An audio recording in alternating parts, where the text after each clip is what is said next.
Welcome friends to our YouTube channel Study Era. Today we are going to start light. Already I have given a short video on light reflection and refraction, how to start, how we are going to start. We will start from the reflection part. I have made two parts in this unit, light. Part 1 and part 2. Part 1 consists of reflection and the part 2 will consist of refraction. So let us start part 1. We will go through the details of part 1. So सबसे पहले what we are going to study is that light. सबसे पहले हम लोग देख लेते हैं कि लाइट होता क्या है, व्हाट इज लाइट एक्चुअली में. तो light is a form of energy. It is a form of energy. It is a form of energy which enable us to see. ये एक फॉर्म ऑफ एनर्जी है जो हमें इनेबल कर देता है so that we can see the things. ठीक है. अब इसका कुछ फेनोमेना है, some common phenomena of the light. Some common phenomena of light. कुछ इसका फेनोमेना है जिसके थ्रू कुछ चीज़ें होती हैं. ठीक है ना. जैसे image formation by mirror. Image formation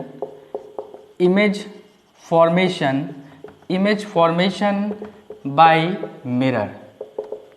जो इमेज बनता है किस में, मिरर में, वो लाइट का फेनोमेना है. ठीक है. सेकंड पॉइंट क्या हम देखेंगे, ये सारे लाइट के कारण ही होता है. ठीक है. लाइट का फेनोमेना, कॉमन फेनोमेना है कि the twinkling of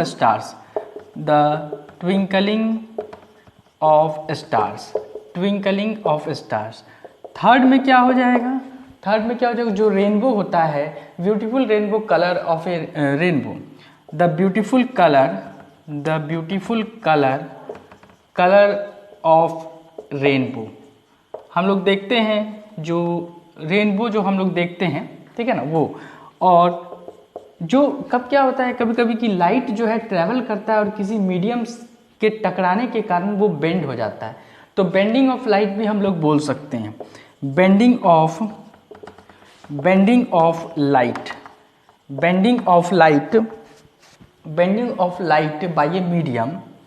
bye a medium.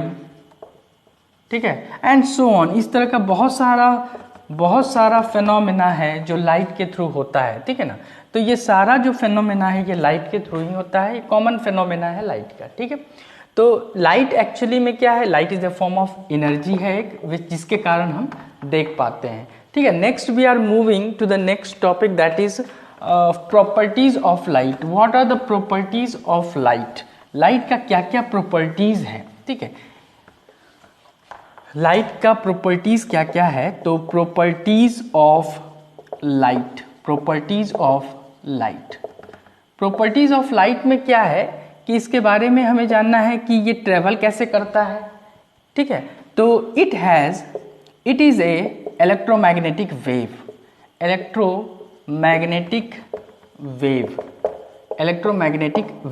अब इलेक्ट्रोमैग्नेटिक वेव का मतलब क्या हो गया, इलेक्ट्रोमैग्नेटिक वेव का मतलब हुआ कि light does not require any medium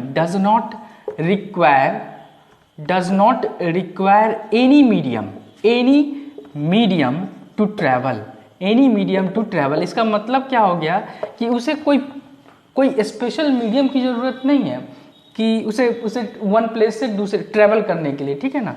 वो किसी भी मीडियम में ट्रैवल कर सकता है. लाइक वैक्यूम में भी वो ट्रैवल कर सकता है. तो इसीलिए हम लोग ये चीज जानते हैं कि speed of light in vacuum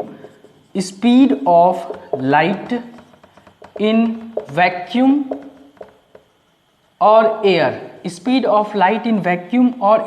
कितना होता है, 3 × 10⁸ मीटर पर सेकेंड हो जाता है. ठीक है. हमें पता है. तो क्योंकि ये इलेक्ट्रोमैग्नेटिक वेव है तो ये हमारा ट्रैवल कर सकता है किस में, वैक्यूम में ट्रैवल कर सकता है. और हम लोग पता है, वी ऑलरेडी नो कि speed of the light vacuum में क्या है, तो वो 3 × 10⁸ मीटर पर सेकेंड है. ठीक है. दूसरा, ये दो प्रॉपर्टी है, आगे भी प्रॉपर्टी है. तीसरा प्रॉपर्टी क्या है ये देख लेते हैं हम लोग. The third property is it tends to travel in a straight line. ठीक है ना. ये स्ट्रेट लाइन में ट्रेवल करता है. हम लोग देखेंगे when we are going to see ray diagram, then ये हमारा पॉइंट, बहुत सारा पॉइंट जो है क्लियर हो जाएगा, ठीक है। नेक्स्ट पॉइंट हम लोग देख लेते हैं कि जब light, when light falls on a object, then two things happen.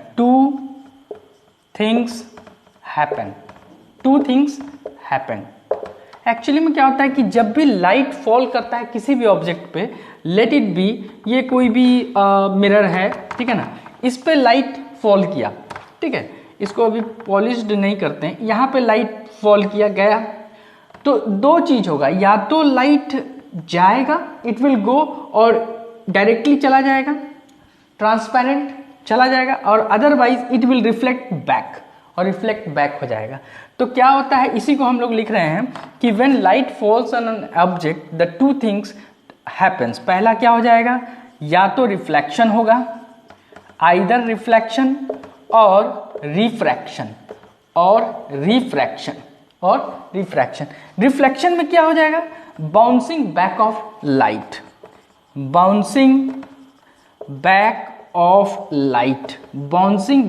Light, जब लाइट क्या होगा, गया और वापस चला आया, जैसे कोई किसी ऑब्जेक्ट पर लाइट गया, ठीक है, किसी ऑब्जेक्ट पे लाइट गया और ये बाउंस बैक होके वापस चला आया, तो this is the case of reflection, ये रिफ्लेक्शन का केस है, ठीक है, ये रिफ्लेक्शन का केस है। लेकिन अगर यही लाइट हमारा उस साइड, नेक्स्ट साइड चला गया, तो this is the case of refraction, ये रिफ्रैक्शन का केस है, ठीक है। तो रिफ्लेक्शन का केस कब होगा, इसका केस कब होगा, इसका केस जब हमारा ये जो मिरर है, ये नेक्स्ट साइड से पॉलिश्ड सरफेस होगा, तब हमारा रिफ्लेक्शन होगा, और जब ये पॉलिश्ड नहीं होगा, ट्रांसपेरेंट होगा, तब हमारा रिफ्रैक्शन होगा, ठीक है। अब हम देख लेते हैं नेक्स्ट जो इसका प्रॉपर्टीज है वो देख लेते हैं। एक प्रॉपर्टीज है इसका कि okay, so next we are moving, it has two nature,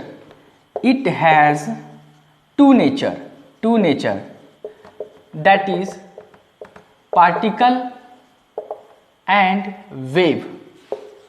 इसका दो नेचर भी होता है, ठीक है ना, दो नेचर भी होता है। जो भी नंबर होगा इस प्रॉपर्टीज का आप दे देंगे, I think this is 5 number. तो ये प्रॉपर्टीज ऑफ लाइट है। अब हम देख लेते हैं रिफ्लेक्शन ऑफ लाइट किसको बोलते हैं। रिफ्लेक्शन ऑफ लाइट, अभी जो हमारा जो टॉपिक चलेगा वो कंप्लीटली रिफ्लेक्शन पे चलेगा। Refraction we will study in second part, ठीक है ना। तो यहाँ पे हम देख लेते हैं रिफ्लेक्शन ऑफ लाइट। एक बात समझ लीजिए कि रिफ्लेक्शन कब होगा, तो रिफ्लेक्शन जब भी कोई मिरर पॉलिश्ड रहेगा नेक्स्ट साइड से, तो हमेशा जो केस होगा वो रिफ्लेक्शन का केस होगा। लाइट जाएगा तो, लेकिन बाउंस बैक होके वापस चला आएगा, ठीक है। और रिफ्रैक्शन का केस कब होगा, जब ये जो मिरर होगा ये ट्रांसपेरेंट होगा, लाइट यहां से जाएगा और ये पास कर जाएगा, ठीक है। अब हम लोग आ जाते हैं reflection of light. Reflection of light क्या है?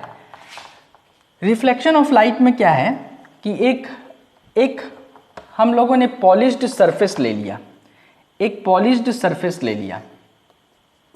पॉलिश्ड सरफेस है, ठीक है।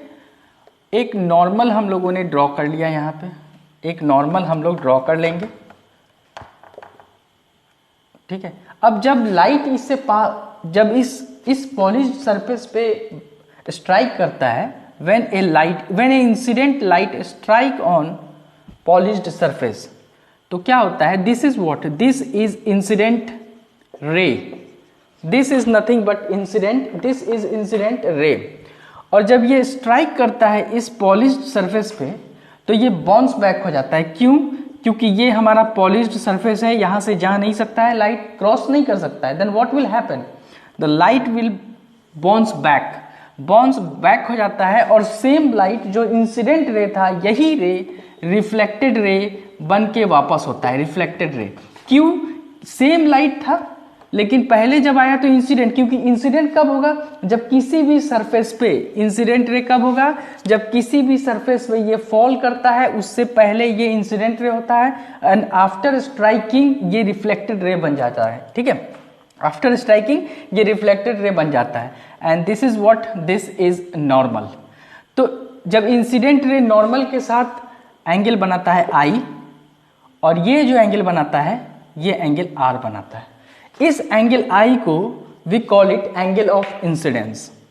एंगल ऑफ इंसिडेंस इसको बोलते हैं हम लोग, एंगल ऑफ इंसिडेंस बोलते हैं इसको, और इसको बोलते हैं angle of reflection, angle of reflection बोलते हैं। ठीक है, एंगल ऑफ रिफ्लेक्शन। बस इतना याद रखना है कि when ever A light incident ray falls on a surface, on a surface, तो उस टाइम ये लाइट जो होता है ये इंसिडेंट रे होता है, लेकिन जैसे ही बाउंस बैक हो जाता है तो यही रिफ्लेक्टेड रे हो जाता है। ठीक है, अब इसी रिफ्लेक्शन ऑफ लाइट के कारण, इसी रिफ्लेक्शन ऑफ लाइट से हमारा एक लॉ आया जिसे हम लोग बोलते हैं laws of reflection, laws of reflection. इसे आप नेक्स्ट टॉपिक लिख सकते हैं। ठीक है, laws of reflection, laws of reflection. इसी के कारण ये लॉज है। जो चीज हम लोगों ने इसमें देखा था उसी को बस यहाँ पे ये लॉ बन के आ गया। लॉ ऑफ रिफ्लेक्शन बोलता है कि angle i is equal to angle r, मतलब angle of incidence is equal to angle of reflection. ये जो एंगल ऑफ इंसिडेंस होगा ये एंगल ऑफ रिफ्लेक्शन के बराबर होगा, ये लॉ ऑफ रिफ्लेक्शन बोलता है। ठीक है, दूसरा क्या बोलता है? दूसरा कि ये incident ray, this is what, this, ये लाइन कौन सा है? इंसिडेंट रे, ये नॉर्मल है और ये रिफ्लेक्टेड रे है। तो तीनों लाइन जो है incident ray, normal and reflected रे, all lie on the same plane, मतलब सेम प्लेन। मतलब क्या होगा कि ये जो इंसिडेंट रे है और ये नॉर्मल है, रिफ्लेक्टेड है, आप देख सकते हैं ये एक ही प्लेन में लाई कर रहा है। ये क्योंकि यही लाइन जो है रिफ्लेक्ट बैक हो गया, ये नेक्स्ट प्लेन में जाता ही नहीं है, तो ये एक ही प्लेन में रहता है। तो लॉज ऑफ रिफ्लेक्शन जो है, लॉज ऑफ रिफ्लेक्शन में दो ही चीजें कही गई है, only the two things is there, एक angle i is equal to angle r, और incident ray, normal and reflected ray lie on the same plane. यही हमारा लॉज ऑफ रिफ्लेक्शन बोलता है। ठीक है, नेक्स्ट में हम लोग आ जाते हैं इमेज फॉर्मेशन। इमेज फॉर्मेशन में हम लोग देख लेते हैं क्या है। इमेज फॉर्मेशन में हम लोग देख लेते हैं इमेज क्या होता है। सबसे पहले इमेज देख लेते हैं, व्हाट इज इमेज। इमेज क्या होता है? इमेज क्या होता है? इमेज में क्या होता है, हमेशा याद रखिए कि ये जो पॉइंट है, ये पॉइंट हमें तभी दिखेगा जब कम से कम ये पॉइंट हमें तभी दिखेगा। ठीक है, ये वाला मैं हटा देता हूं। ये पॉइंट हमें तभी दिखाई देगा जब यहाँ पे दो लाइट मीट करेंगे, तभी दिखाई देगा। दो, कम से कम दो, at least two lights meet at that particular point, तभी इमेज का फॉर्मेशन होगा या इमेज बनेगा और हमें इमेज दिखाई देगा। ठीक है, अगर ऐसा नहीं होता है तो हमें इमेज दिखाई नहीं देगा और इमेज बनेगा भी नहीं। तो इमेज, इसको हम लोग लिख सकते हैं कि इमेज को बनने के लिए क्या चाहिए? कम से कम at least two light appears to meet। दो लाइट जो है मीट करना चाहिए, मीट करना चाहिए कम से कम, तभी हमारा इमेज बनता है, अदरवाइज हमारा कोई भी इमेज नहीं बनेगा। ठीक है, at least two light appears to meet। ठीक है, appears नहीं होगा यहाँ पे, appears नहीं वर्ड यूज करेंगे, at least two light actually meet. ठीक है, तब हमारा इमेज का फॉर्मेशन होता है, एक्चुअली मीट होता है। अब यहीं से इसी इमेज में वो जो एपियर लिखा हुआ है और एक्चुअली, इसी दोनों में डिफरेंस है। क्या डिफरेंस है उसको हम लोग देख लेते हैं कि image is of two types. Image is of two types, दो टाइप्स के इमेज होते हैं। कौन कौन से? एक होता है हमारा रियल इमेज, एक हमारा, ठीक है मैं इसे रब कर देता हूँ सो दैट वी कैन, हम लोग एक ही साथ लिख सकें इसे। एक होता है हमारा रियल इमेज होता है, और दूसरा हमारा होता है वर्चुअल इमेज। वर्चुअल बोल सकते हैं या इमेजिनरी इमेज भी इसे बोल सकते हैं, हम लोग इमेजिनरी इमेज भी बोल सकते हैं। इसमें क्या है, इसमें है क्या कि रियल इमेज में एक्चुअली में दो लाइट मीट करता है। It will formed when two light actually meet. जब दो लाइट एक्चुअली में मीट करेगा तब रियल इमेज का फॉर्मेशन होगा। वर्चुअल में क्या होता है कि when two light appears to meet, अब इस appears to meet का मतलब क्या है? इस appears to meet का मतलब क्या है, इसको अभी हम लोग थोड़ी ही देर में समझेंगे, ठीक है। नेक्स्ट में क्या है, it can be produced on screen, लेकिन इसमें क्या है, it can not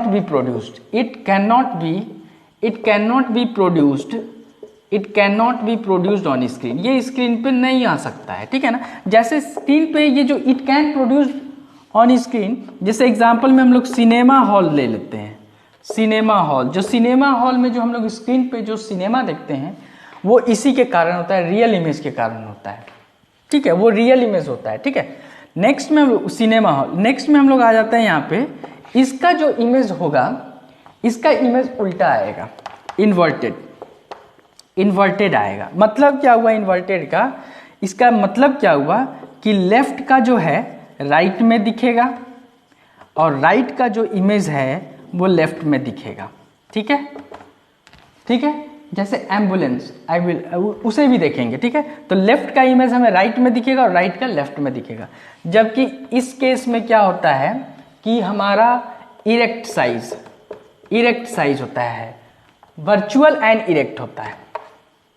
virtual and erect मतलब कि सीधा इमेज हमको मिलता है, इसमें हमें सीधा इमेज मिलता है, ठीक है। तो ये डिफरेंसेस है एक रियल इमेज में और वर्चुअल इमेज में, ठीक है। अभी हम लोग देख लेते हैं, अभी हम लोग एक जो मैंने ये बताया है appears to meet, जो मैंने बताया है इसको थोड़ा सा देख लेते हैं कि ये appears to meet है क्या, appears to meet है क्या, इसे हम लोग समझ लेते हैं। तो क्या है कि एक प्लेन मिरर ले लेते हैं, एक प्लेन मिरर ले लेते हैं, एक मिरर ले लेते हैं हम लोग, ठीक है। जब यहां से एक प्लेन मिरर हमने ये ले लिया, ठीक है, एक प्लेन मिरर हमने ले लिया। जब यहां से क्या होगा, जब यहां से लाइट पास होगा, जब लाइट पास होगा, ये लाइट हमारा पास हो रहा है, तो जब स्ट्रेट लाइन में जब लाइट पास हो रहा है तो वापस स्ट्रेट लाइन में ही आएगा, ठीक है। तो पहले तो गया था लाइट और वापस आया तो क्या बन गया, रिफ्लेक्टेड रे बन गया। रिफ्लेक्टेड रे इसे 1 मान लेते हैं, ठीक है, रिफ्लेक्टेड रे 1 मान लेते हैं, ये मान के चलते हैं ये ऑब्जेक्ट है हमारा, ये ऑब्जेक्ट है हमारा। फिर यहाँ से लाइट गया और नॉर्मल के साथ यहाँ पे अगर हम देखें यहाँ पे स्ट्राइक किया और फिर ये रिफ्लेक्ट बैक हो गया, ठीक है, रिफ्लेक्ट बैक हो गया ये। तो जब रिफ्लेक्ट बैक हो जाएगा तो ये रिफ्लेक्टेड रे 2 हो जाएगा, ठीक है, रिफ्लेक्टेड रे 2 इसको मानते हैं। अब क्या करते हैं कि इसको, ये जो मिरर है this is nothing but plane mirror मानते हैं, प्लेन मिरर है हमारा। इसको थोड़ा हम आगे बढ़ाते हैं, हमें समझना है कि appears to meet किसे बोलते हैं। तो ये जो रिफ्लेक्टेड रेज है, अगर ये रे आगे जाता तो कैसे जाता, कुछ इस तरह से जाता, और ये वाला जो रिफ्लेक्टेड रेज है अगर ये जाता तो कुछ ऐसे जाता, ठीक है, ये जाता तो कुछ ऐसे जाता है ना, और ये दोनों मीट कर जाता, यहाँ पे मीट हो जाता। तो ये जो मीट होता ये एक्चुअली में ये हमारा इमेजिनरी थिंकिंग है, ये हमारा इमेजिनरी थिंकिंग है। तो ये इमेजिनरी इमेज है। ये इमेज कैसा हुआ, ये इमेजिनरी हुआ, ठीक है, ये इमेज कैसा हुआ, ये इमेज हमारा इमेजिनरी हुआ। तो यही जो बना है ये एपियर, आप देख सकते हैं ये जो लाइट है और ये जो लाइट है ये एपियर्स टू मीट हो रहा है, ये एक्चुअली में मीट नहीं कर रहा है, ये हमने एपियर्स टू मीट करके दिखाया है। ठीक है, तो यही मतलब हुआ। तो ये जो इमेज बन रहा है, इस इमेज की अगर कैरेक्टरिस्टिक्स हम लोग लिखना चाहें, अगर इस इमेज की कैरेक्टरिस्टिक्स लिखना चाहें तो हम क्या लिखेंगे, क्या लिखेंगे? इमेज क्या है? वर्चुअल है एंड इरेक्ट है, उल्टा है। ठीक है, वर्चुअल एंड इरेक्ट है। तो ये और कहां पे बन रहा है? It forms on the other side, other side पे बन रहा है। ठीक है ना, अदर साइड पे बन रहा है। तो ये इसी तरह हम लोग कैरेक्टरिस्टिक्स, ये जब रे डायग्राम हम लोग पढ़ेंगे डिटेल में, तो वहां पे हमें इस तरह का कैरेक्टरिस्टिक्स लिखना पड़ेगा, बताना पड़ेगा कि इमेज जो बन रहा है वो कैसा इमेज बन रहा है, वो कहाँ पे बन रहा है। तो ये सारी चीजें हमें बतानी पड़ेगी। ठीक है, अब हम लोग देख लेते हैं, और जो इमेज बन रहा है वो लैटरल इन्वर्शन बन रहा है। लैटरल इन्वर्शन क्या होता है उसको देख लेते हैं। लैटरल इन्वर्शन क्या होता है उसको देख लेते हैं। लैटरल इन्वर्शन क्या होता है उसको देख लेते हैं। लैटरल इन्वर्शन, लैटरल इन्वर्शन, ठीक है, ये एक छोटा सा ये टॉपिक है, बहुत छोटा। इसके बाद हम अपने लेक्चर को हम लोग स्टॉप करेंगे यहाँ पे। तो क्या है कि लैटरल इन्वर्शन में क्या है कि इसमें होता क्या है कि द राइट साइड, इसमें राइट साइड का लेफ्ट साइड में दिखता है और लेफ्ट साइड का राइट साइड में दिखता है। The right side of the object, जैसे कि हम लोग एम्बुलेंस में देखते हैं, राइट का लेफ्ट में दिखता है और लेफ्ट का राइट में दिखता है। appears left side end of the image of the image and vice versa. ठीक है, क्या हो रहा है कि लैटरल इन्वर्शन में क्या है कि राइट साइड हमारा लेफ्ट, जो भी ऑब्जेक्ट है उसका लेफ्ट साइड में दिखेगा और लेफ्ट साइड का राइट साइड में दिखेगा। जैसा कि हम लोग देख लेते हैं, एक प्लेन मिरर हम लोग यहाँ पे ले लेते हैं। Just I am taking a simple example, ambulance का भी एग्जाम्पल ले सकते हैं। एक एप्लीकेशन, इसका जो एप्लीकेशन है एम्बुलेंस है। ठीक है, एक छोटा सा मैं ले लेता हूँ, जैसे ग्रीन जो लिखेंगे हम लोग, ग्रीन जो लिखेंगे, ठीक है, ग्रीन जो लिखेंगे तो देख लीजिए ये जो जी है, जी हमारा इस साइड में एल है, जी हमारा इस साइड में क्या है, एल है, और ये जो है राइट साइड में, ये राइट साइड में। तो अब क्या होगा, इस लैटरल इन्वर्शन के कारण जी हमारा राइट साइड में दिखेगा और एन हमारा लेफ्ट साइड में दिखेगा। ठीक है, तो कैसे बनेगा, कुछ इस तरह से बनेगा, कुछ इस तरह से बनेगा, ऐसे बनेगा। ठीक है, और आर हमारा कैसे बनेगा, आर हमारा कुछ इस तरह बनेगा, फिर ई हमारा ऐसे बनेगा, फिर ये ऐसे, और फिर हमारा ऐसे। तो देखिए क्या है कि पहले तो लैटरल इन्वर्शन में जी जो था that was at left position, but after lateral inversion it went to right position, or in the first case you can see n was at right position, but after lateral inversion it went to the left position. Okay, तो ये lateral inversion है और इसका एक common application we can see in the ambulance. Ambulance में आप देख सकते हैं कि उसमें उल्टा लिखा जाता है, so that the rear view जो होगा वो हमें सीधा एम्बुलेंस दिखेगा। तो आज का अपना लेक्चर यहीं पे हम लोग स्टॉप करते हैं, एंड फर्दर हम लोग इसको आगे भी देखेंगे। स्फेरिकल मिरर है और बहुत सारे चीज़ें हैं इसमें देखने के लिए, तो हम अपने नेक्स्ट लेक्चर में स्टार्ट करेंगे। और this is specially for the class 10th student who are going to give their board exam in 2021. So if you have not subscribed the channel, please subscribe and share with your friends that the classes are going on Study Era. That's all, and thank you. Have a nice day.